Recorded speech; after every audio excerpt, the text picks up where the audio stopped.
સત્ય સનાતન સતી ધર્મની.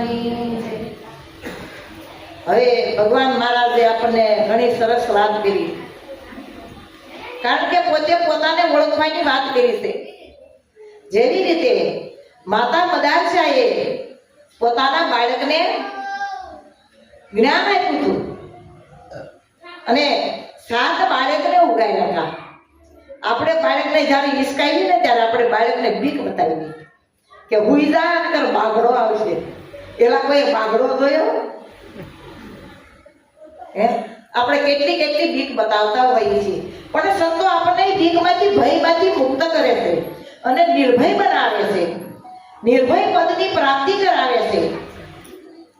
તો માતા મદારસા એના બાળકને કહે કે શુદ્ધ સ્વરૂપે બાળતું બોધ રૂપ સદાય નિરંજન તારું રૂપ છે નહીં માયા તુજ માય જાગો મોહ નિંદ્રાથી સપના સમ સંસાર છે. હે બાળક, જાગી જા તું મોહ નિંદ્રામાંથી, તું શુદ્ધ સ્વરૂપ છો. બાળક નાનો હોય તે કેવું હોય? શુદ્ધ સચ્ચિદાનંદ સ્વરૂપ હોય. શુદ્ધ સચ્ચિદાનંદ સ્વરૂપ હોય, એનામાં કોઈ મોળ વિક્ષેપ આવરણ દગા પાછલા પ્રપંચ કૂડ કપટ કાંઈ એનામાં હોતું નથી. શુદ્ધ સચ્ચિદાનંદ હોય છે, પરમાત્માના સ્વરૂપ હોય છે. ત્યારે શુદ્ધ સ્વરૂપે બાળતું કે બોધરૂપ સદાય, તું સદાયના માટે બોધરૂપ છો. તને કોઈ બોધ કરવાની જરૂર હોતી નથી. નાનું બાળક હોય ને એને કઈ બોધ કરવાની જરૂર હોતી નથી. બોધ ક્યારે કરવો પડે છે? આ બધા ઉપરથી લફરા નાખવામાં આવે ત્યારે હો કે ઢાક્યો પાવટ ડુંગરે વાદળે ઢંકાઈ ગયો સૂર, અજ્ઞાને ઢંકાઈ ગયો આત્મા, એમાં સમજણ રહી ગઈ દૂર. અજ્ઞાનથી આત્મા ઢંકાઈ ગયો, કારણ આત્મા આપણી ભેગો છે, વિશ્વાસ સરાસરની અંદર છે, પણ એ આત્મા આપણી ભેગો હોવા છતાં આપણે એને જાણતા નહોતા. ગુરુ મહારાજે એની ઓળખાણી કરાવી કે ઢાક્યો પાવટ ડુંગરે, જેમ કુવાની પાસે પાવઠો ઉપર પાવઠો હોય અને ડુંગર એના વેલા પાંદડાથી ઢંકાઈ ગયો હોય કે ઢાક્યો પાવટ ડુંગરે. વાદળે ઢંકાઈ ગયો સૂર, વાદળાથી સૂર્ય ઢંકાઈ જાય. સૂર્ય તો જેમ છે એમ છે, પણ વાદળાના આવરણથી એનો પ્રકાશ પાડી શકતો નથી. સૂર્ય તો જેમ છે એમ છે, વાદળ આડાઈ જાય એટલે એ દેખાતો નથી. એમ અજ્ઞાને ઢંકાઈ ગયો આત્મા. આત્મા તો જેમ છે એમ સ્વયં પ્રકાશિત છે, પણ અજ્ઞાન દશાથી ઢંકાઈ ગયો છે. હવે અજ્ઞાન એવું છે શું? અજ્ઞાન કોને કીધું છે? તો અજ્ઞાન એટલે પોતાનું અજાણ, કે આપણે બધાને જાણવા છતાં આપણે પોતે પોતાને જાણતા નથી. આ જ મોટામાં મોટું અંધારું છે, આ મોટામાં મોટું અજ્ઞાન છે. એટલે કીધું અજ્ઞાને ઢંકાઈ ગયો આત્મા, એમાં સમજણ રહી ગઈ દૂર. પછી એને સમજણ આવે, સમજણ એમાં હોતી નથી, એટલે અજ્ઞાનથી આત્મા ઢંકાઈ ગયો. એટલે કીધું શુદ્ધ સ્વરૂપે બાળતું, શુદ્ધ સ્વરૂપ છો. બોધ રૂપ સદાય નિરંજન તારું રૂપ છે, તને કોઈ વ્યંજન નથી. તું તો નિરંજન છો, નિરાકાર છો, બ્રહ્મ સ્વરૂપ છો. નિરંજન તારું રૂપ છે નહીં માયા તુજમાય, તારામાં કોઈ માયા હોતી નથી. માયા ક્યાં બધી ક્યાંથી વળગી? આ બધી સંતો કહેશે, પોકારાગીરી કરીને કહેશે કે વિના વિચારે સકળ જગ ભૂલ્યા, જ્ઞાન વિના કુછ વાયા. સંતો મૂળે માયા નહીં, માયા મૂળમાં નહીં, મન તય કાળમાં નહીં. આ બધું આવ્યું ક્યાંથી? આ બધું ઉપરથી નાખવામાં આવ્યું છે, નકર કાંઈ હતું નહીં. હા, એટલે કીધું કે નહીં માયા તુજ માય, જાગો મોહ નિંદ્રાથી સપના સમ સંસાર છે. હે બાળક, મોહ નિંદ્રાથી તું જાગી જા. આ નિંદ્રા શેની છે? બધાને મોહની નિંદ્રા શેની છે? મોહની નિંદ્રા છે. એટલે લાલજી મહારાજને કેવું પડ્યું કે ઘેરાણો તો શું મોહ નિંદ્રામાં? આ કાળ ઝપાટા મારે વારે વારે તને શું સમજાવું? આંખ સતા ન ઉભાળે, જાગોને વાલા પ્રેમ સ્નેહી, જાગોને વાયુ માણો, આળસ મૂકીને ઉઠો ને વાલા. આ પ્રભુ ભજવાનું અટાણું ટાણું પીવાયું છે. પ્રભુ ભજવાનું અટાણું છે. મનુષ્ય દેહ એક આપણને ટાણું પ્રાપ્ત થયું છે અને એક આ ટાણું છે તો પરમાત્માનું ભજન કરવા માટેનું છે. એટલા માટે કીધું કે નિજ સ્વરૂપે બાળતું નહીં તારું કાંઈ નામ, પાંચ ભૂતનું પૂતળું નામ તણો આ ઠામ, ધર્યું નામ તમારું મિથ્યા એને જાણજો. હવે હું કીધું નિજ સ્વરૂપે બાળતું, જેનું હું કીધું કે નિજ સ્વરૂપે એટલે પોતાના સ્વરૂપે, હો પોતાના સ્વરૂપની પ્રાપ્તિ કરાવે છે માતા મદાલસા કે નિજ સ્વરૂપે બાળતું નહીં તારું કાંઈ નામ, તારું કાંઈ નામ નથી. હે કેવો છે આત્માનું કોઈ નામ ખરું? હે કેવું છે? નહીં તારું કાંઈ નામ, અનામ છે એ. અને અનામનું એક નામ ગુરુ મહારાજે આપણને ઓળખાણ કરાવી, નામની પાછી, હો અનામી એવા નામની ઓળખાણ કરાવી કે નહીં તારું કાંઈ નામ, પાંચ ભૂતનું પૂતળું અને આ નામ તળોઈ ઠામ. આ પૂતળું છે તો પાંચ ભૂતનું છે, આકાશ, વાયુ, જળ, તેજ અને પૃથ્વી. આ પાંચ ભૂતનું પૂતળું અને નામ તળોઈ ઠામ. આ ઠામ છે તો એક નામનું છે. નામ વગર કોઈ ઠાલું ઠામ ખરું? હે પાછું કઈ ઠાલું ઠામે નથી ના નામ વગરનું. એટલે કીધું પુરુષોત્તમ મહારાજે સખી દસને દૂજો નથી કોઈ, બોલાને બોલે ને બોલાવે, જેના હુકમ વડે હલાય નિરંતર કહાવે. દસને કોઈ દૂજો, દસ હો હમણે નવધા ભક્તિની વાત આવી ગઈ હતી. નવધા ભક્તિમાં નથી નિવેડો, આ તો દસમી ભક્તિની છે વાતો. દસમી ભક્તિ છે એ પરાભક્તિ છે અને પરાભક્તિનું દાન આપણને ગુરુ મહારાજે આપ્યું છે. આ દસમી ભક્તિની વાતો છે. નવધા ભક્તિ તો આપણે બહુ કરી, એમાં કાંઈ નિવેડો આવ્યો નહીં. હા જપ કર્યા, તપ કર્યા, તીરથ કર્યા, વ્રત કર્યા, એવું બધું બહુ કર્યું કે નહોતું કર્યું? હે પણ એમાંય કાંઈ નિવેડો આવ્યો નહીં. આ તો દસમી ભક્તિની વાતો. હે નવ દરવાજે નોબત વાગે, દસમે મોલે દેદારા, સંતો ભાઈ સૂક્ષ્મ વેદ છે ન્યારા. આ દસમે મોલ પ્રગટ થયો. ગુરુ મહારાજે દસમે દીદાર દર્શન કરાવ્યા. તું કોણ છો? આમાં પોતાની ઓળખાણ કરાવી કે આ પાંચ તત્વના દેહની અંદર તું કોણ છો? તું બધાયને ઓળખતો હતો. આડોશી પાડોશીને ઓળખે, હગાવાલાને ઓળખે, પણ તું તને ઓળખતો નહોતો. ગુરુ મહારાજે આપણને પોતાની ઓળખાણ કરાવી કે નિજ સ્વરૂપે બાળતું નહીં કાંઈ તારું નામ, પણ પાંચ ભૂતનું પૂતળું આ નામ તણો આ ઠામ, ધર્યું નામ તમારું મિથ્યા એને જાણજો. તો એક દીકું કીધું આ પાંચ ભૂતનું પૂતળું છે ને એને કીધું નામ ધર્યું એનો નાશ છે. કીધું કે નહીં કીધું? પણ જે અનાજનું નામ છે એનો કોઈ કાળે નાશ નથી. તે એનો કોઈ કાળે નાશ હોતો નથી.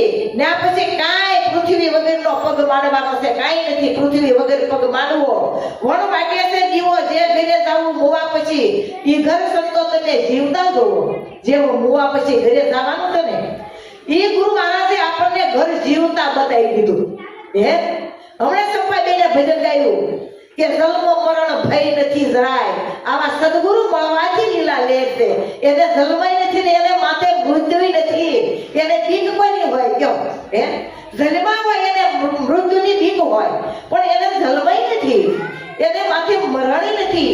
એ તો અજર અમર અને અવિનાશી છે. કારણ જેમ ગીતામાં કૃષ્ણ પરમાત્મા અર્જુનને કહે છે, હે અર્જુન હું અજર અમર અને અવિનાશી છું. શસ્ત્રોથી છેદાતો નથી, પાણીથી ભીજાતો નથી, અગ્નિથી બળતો નથી, પવનથી હુકાતો નથી. આવો હું અજરમાં છું અને અજર અમરને અવિનાશી છું. આવું ગીતામાં કૃષ્ણ પરમાત્મા પણ અર્જુનને કહે છે. એ વાત આપણને ગુરુ મહારાજે કરાવી. જો તું અજર અમરને અવિનાશી છું, તને શસ્ત્રો છેદી શકતા નથી, તને આ પવન ઉગવી શકતા નથી, તને પાણી ભીંજવી શકતા નથી, હે અગ્નિ તને કાંઈ બાળી શકે નહીં. આવું તારું સ્વરૂપ છે. એ સ્વરૂપની ઓળખાણ આપણને ગુરુ મહારાજે કરાવી કે ન કરાવી? હે પછી આખા વિશ્વનો સમ્રાટ બની જાય. વિશ્વનો આધાર તું.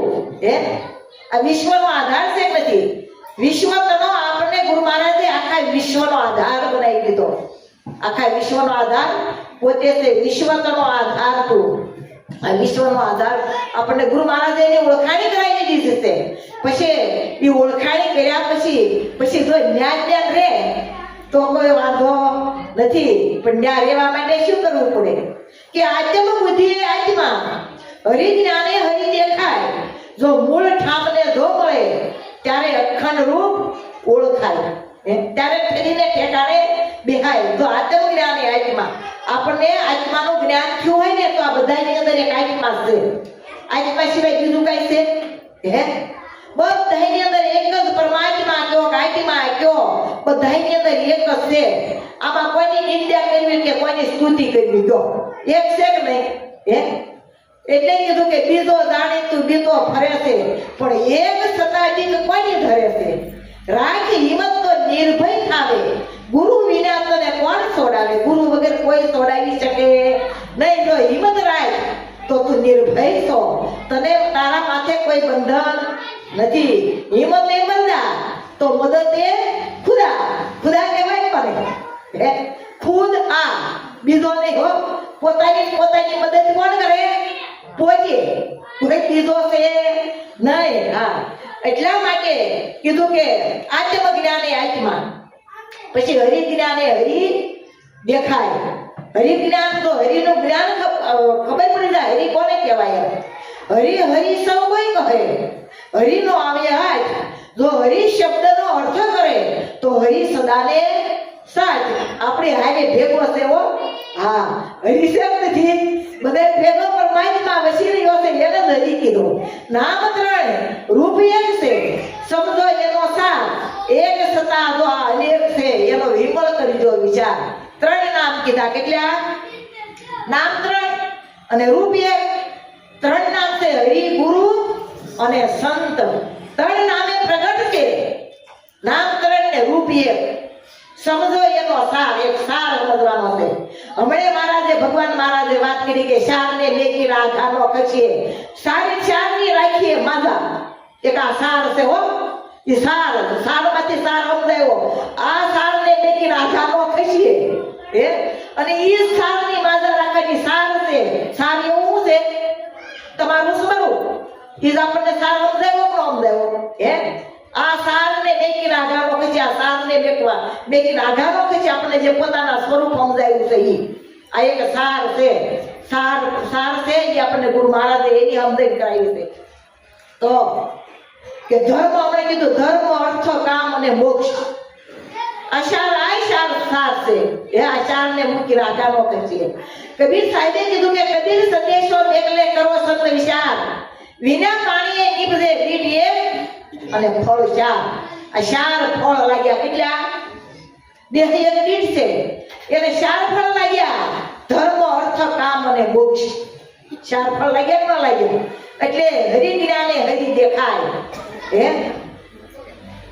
હરિ, ગુરુ અને સંત, આ બધાના આ સ્વરૂપ શેના છે? આ બધા હરિ, ગુરુ અને સંતના સ્વરૂપ છે. અને હરિ, ગુરુ, સંતના સ્વરૂપ હોય ને તારે જ બધા ભેગા થાય. એમ નામ કોઈ આવે? કોઈ એમ નામ નો આવે. હા, હરિ, ગુરુ અને આ સંત છે બધાય. અને મૂળ ઠામ ને જો મળે ત્યારે ફરીને ઠેકાણે દેખાય. હવે મૂળ ઠામ આપણને પ્રાપ્ત થયું કે નહીં? મૂળની ખબર પડી કે નહીં? મૂળ ઠામ ને જો મળી જાય, મૂળ ઠામમાં મળી ગયા, પોતાના સ્વરૂપમાં મળી ગયા, એટલે ફરીને ઠેકાણે બેસી ગયા. પછી ક્યાંય દોડધામ રહી? પછી કઈ હળિયા પાટી કરવાની કઈ રહી? પછી ક્યાંય જવાનું રહ્યું નહીં. જેમ લાલજી મહારાજે કીધું, ધીરજવાસી લાલજી મહારાજે કે ગોકુળ મથુરા ડુંડ્યું, કૃષ્ણ મળ્યા નહીં જાય, રામની અયોધ્યા ગોતી, રામનો મળે રે મારા ગુરુજી વિના રે સંશય કોણ રે. ગોકુળમાં જઈ ઘણા બૂમ પાડ્યું, હે કૃષ્ણ કૃષ્ણ કૃષ્ણ પરમાત્મા. કોઈએ હોકારો ન દીધો, અને હોકારો દે ને તો તમે જઈ પછી અમને કેવા આવજો હો. કોઈ હોકારો દીધો હોય તો ગોકુળ મથુરા ઢૂંઢ્યું, કૃષ્ણ મળ્યા નહીં ક્યાંય. કૃષ્ણ ક્યાં છે? આ દેહ દુવાક્યામાં જીનો નાથ બિરાજે, હરિ છે નામની સાથ. સદગુરુ દેવે કૃપા કરી ત્યારે મટાડ્યા ત્રિવિધિના તાપા. દેહ દુવાક્યાની અંદર દીનો નાથ બિરાજી રહ્યો છે, એને ઓળખાયો ગુરુ મહારાજે. એટલે કીધું કે ગોકુળમાં જઈને કેટલું બૂમ પાડી પણ કૃષ્ણ ક્યાંય મળ્યા નહીં. રામની અયોધ્યા કોઈ રામ નો મળે. મારા ગુરુજી વિના સંશય કોણ કરે?